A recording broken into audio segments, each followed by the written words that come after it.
السلام علیکم ناظرین۔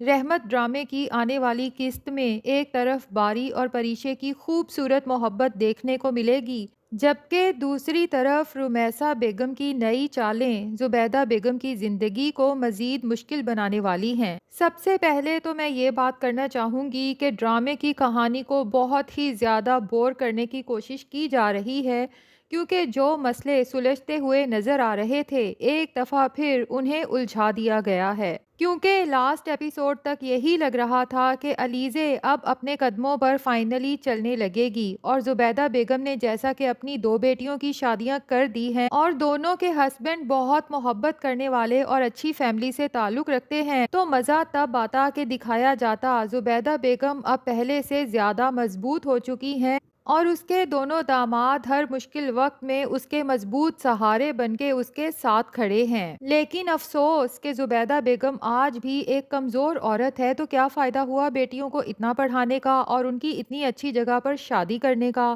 اور جناب نہ ہی رومیسا کی اصلیت سب کے سامنے آنے کا نام لے رہی ہے اور نہ ہی عنایا باری کی جان چھوڑ رہی ہے۔ سچ کہوں تو مجھے ڈرامے کی کہانی باری اور پریشے کی شادی تک تو بہت شاندار لگی تھی، لیکن اب یوں محسوس ہوتا ہے کہ کہانی کو صرف لمبا کھینچا جا رہا ہے۔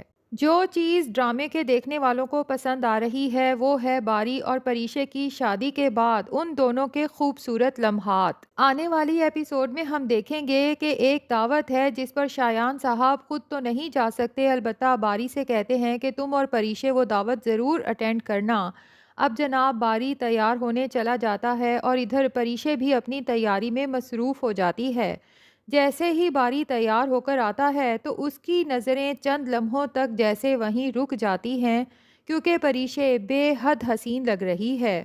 باری مسکراتے ہوئے پریشے سے کہتا ہے کہ تمہیں دیکھ کر مجھے واقعی ہی ڈر لگ رہا ہے، کہیں کسی کی نظر نہ لگ جائے۔ میرا تو دل چاہتا ہے کہ بس تم میرے سامنے رہو اور دنیا کی کوئی چیز ہماری خوشیوں کے درمیان نہ آئے۔ پریشے باری کی یہ بات سن کر شرما جاتی ہے، اور جب شرما کے مسکراتی ہے تو پہلے سے بھی زیادہ حسین لگتی ہے۔ بعد میں جب دونوں دعوت سے واپس آ رہے ہوتے ہیں تو باری راستے میں پریشے کو آئس کریم کھلانے لے جاتا ہے۔ صرف یہی نہیں بلکہ وہ اپنے ہاتھوں سے پریشے کو آئس کریم بھی کھلاتا ہے۔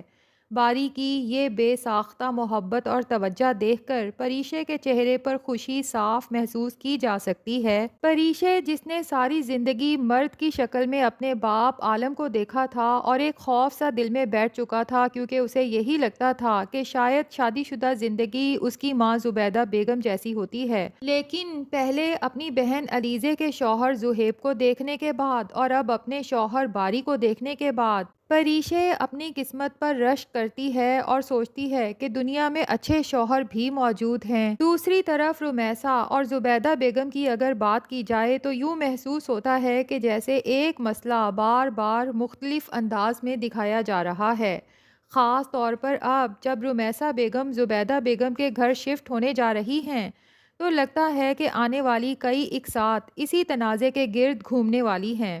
جیسا کہ ہم نے دیکھا کہ گھر چھوڑنے کی تیاریوں کے دوران رومیسا کا غصہ ایک بار پھر کاشف پر نکلتا ہے۔ سامان سمیٹتے ہوئے وہ کاشف کو طعنے دیتی ہیں کہ یہ سب تمہاری وجہ سے ہو رہا ہے، اگر تم وہ پیسے ضائع نہ کرتے تو آج ہمیں اپنا گھر چھوڑ کر اس طرح منتقل ہونے کی ضرورت نہ پڑتی۔ کاشف بھی اب بار بار کے طعنوں سے تنگ آ چکا ہے۔ وہ جھنجھلا کر کہتا ہے کہ آپ کو ہر بات پر مجھے طعنے سنانے کا بس موقع مل جاتا ہے، لیکن رومیسا اس کی بات نظر انداز کرتے ہوئے اسے ایک نئی ہدایت دیتی ہے۔ وہ کہتی ہے کہ میری بات اچھی طرح سن لو، وہاں جا کر کوئی ایسی ویسی حرکت مت کرنا۔ زبیدہ تم پر نظر رکھے گی اور تمہارے والد کی تو پہلے سے تم پر نظر ہے۔ میں نہیں چاہتی کہ تمہاری کوئی حرکت میرے سارے منصوبے خراب کر دے۔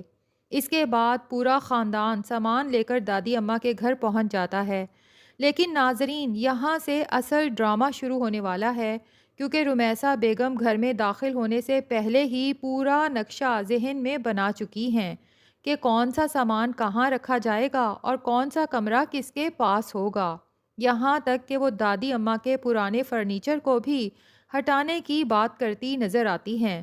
زبیدہ بیگم جب یہ سب دیکھتی ہیں تو انہیں شدید تکلیف ہوتی ہے۔ وہ رمیسا کو روکنے کی کوشش بھی کرتی ہیں، لیکن رمیسا حسب معمول سخت لہجے میں جواب دیتی ہے اور یہاں تک کہ دھمکی بھی دیتی ہے کہ اگر ضرورت پڑی تو عالم صاحب سے کہہ کر پورے گھر کی ترتیب ہی بدلوا دوں گی۔ یہ سب دیکھ کر زبیدہ بیگم کی آنکھوں میں آنسو آ جاتے ہیں۔ وہ زوبیہ سے کہتی ہیں کہ یہ صرف ایک کمرہ نہیں تھا، اس کمرے کے ساتھ دادی اماں کی یادیں وابستہ تھیں۔ میں وہاں بیٹھ کر عبادت کرتی ہوں، دعا کرتی ہوں اور مجھے وہاں سکون ملتا ہے، لیکن اب لگتا ہے رمیسا مجھے وہاں جانے بھی نہیں دے گی۔ زوبیہ اپنی والدہ کی یہ بات سن کر مزید پریشان ہو جاتی ہے۔ وہ کہتی ہے کہ آپ ابا سے بات کیوں نہیں کرتیں؟ لیکن زبیدہ بیگم جواب دیتی ہیں کہ اس کا کوئی فائدہ نہیں ہوگا۔ میں رمیسا کو اچھی طرح جانتی ہوں، وہ جب کسی بات کی ضد کر لے تو پھر اسے پورا کر کے ہی دم لیتی ہے۔ اگر میں نے عالم صاحب سے شکایت کی تو رمیسا مزید مسائل پیدا کرے گی۔ اسی موقع پر میں تو ناظرین یہی چاہتی ہوں کہ زبیدہ بیگم اسی طرح چپ نہ رہے، بھائی اسے اب اپنی بیٹیوں کے لیے سٹینڈ لینا چاہیے، بلکہ اسے پہلے ہی عالم صاحب کو اپنی دوسری بیوی کو لے کے اس گھر میں شفٹ ہونے پر انکار کر دینا چاہیے تھا۔ اور یہاں پر مجھے افسوس ہوتا ہے کہ اماں جان نے بھی جانے سے پہلے زبیدہ کے لیے کچھ نہیں سوچا۔ اچھا ہوتا کہ اماں جان جانے سے پہلے ہی یہ گھر زبیدہ بیگم اور بیٹیوں کے نام کر جاتی۔ خیر، زبیدہ بیگم کو جتنا ڈرپوک دکھایا گیا ہے، یقین کریں کہ اب اس پہ ترس آنے کی بجائے غصہ آنے لگا ہے۔ بھائی تم اپنے دامادوں کو بلاؤ، دو ٹوک عالم سے بات کرو اور اسے اس گھر سے چلتا کرو۔ دوسری طرف پریشے اپنی والدہ کی پریشانی محسوس کر رہی ہے۔ وہ خود خوش رہنا چاہتی ہے، لیکن اپنی ماں کی حالت دیکھ کر اس کا دل بے چین رہتا ہے۔ باری بھی اس کی خاموشی محسوس کرتا ہے۔ وہ بار بار پوچھتا ہے کہ کیا بات ہے پریشے، کیا کوئی مسئلہ ہے؟ اگر کوئی پریشانی ہے تو تم مجھ سے شیئر کر سکتی ہو۔ اور سچ پوچھیں تو اگر پریشے نے باری کو اصل صورتحال بتا دی تو مجھے حیرت نہیں ہوگی اگر باری فوراً زبیدہ بیگم اور زوبیہ کو اپنے گھر آنے کی پیشکش کر دے، کیونکہ اب تک باری کا کردار یہی ثابت کرتا آیا ہے کہ وہ پریشے کی خوشی کے لیے ہر حد تک جانے کو تیار ہے۔ دوسری طرف علیزے اور زہیب کی کہانی ایک نیا موڑ لینے والی ہے۔ کافی عرصے سے علیزے کی فزیو تھراپی جاری تھی اور زہیب کو امید تھی کہ ایک دن وہ اپنے قدموں پر ضرور چلنے لگے گی، لیکن آنے والی قسط میں ڈاکٹر ایک ایسی بات کہتے ہیں جو زہیب کو شدید مایوس کر دیتی ہے۔ ڈاکٹر تمام رپورٹس دیکھنے کے بعد کہتے ہیں کہ اب مزید بہتری کی امید بہت کم ہے۔ یہ سن کر زہیب کے چہرے کا رنگ بدل جاتا ہے۔ وہ پوچھتا ہے کہ کیا واقعی کوئی اور راستہ نہیں؟ میں تو چاہتا تھا کہ علیزے دوبارہ چل سکے، لیکن ڈاکٹر اسے زیادہ امید نہ رکھنے کا مشورہ دیتے ہیں۔ یہ خبر زہیب کے لیے بہت بڑا دھچکا ثابت ہوتی ہے، کیونکہ وہ کئی مہینوں سے مسلسل کوشش کر رہا تھا اور اسے یقین تھا کہ ایک دن اس کی محنت رنگ لائے گی۔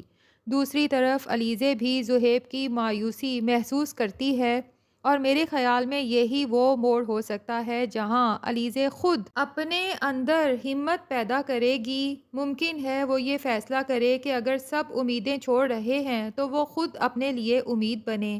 ممکن ہے اپنی مضبوط قوت ارادی اور مسلسل محنت کے ذریعے وہ کام کر دکھائے جسے ڈاکٹر ناممکن سمجھ رہے ہوں، اور اگر ایسا ہوتا ہے تو یقیناً وہ منظر بہت جذباتی ہونے والا ہے جب ڈاکٹر بھی حیران ہو کر کہیں گے کہ یہ سب تو کسی معجزے سے کم نہیں۔ تو ناظرین، اب دو ہی باتوں کا بے چینی سے انتظار ہے، ایک تو علیزے کے اپنے قدموں پر چلنے کا اور دوسرا رمیسا کا اصل چہرہ عالم کے سامنے آنے کا۔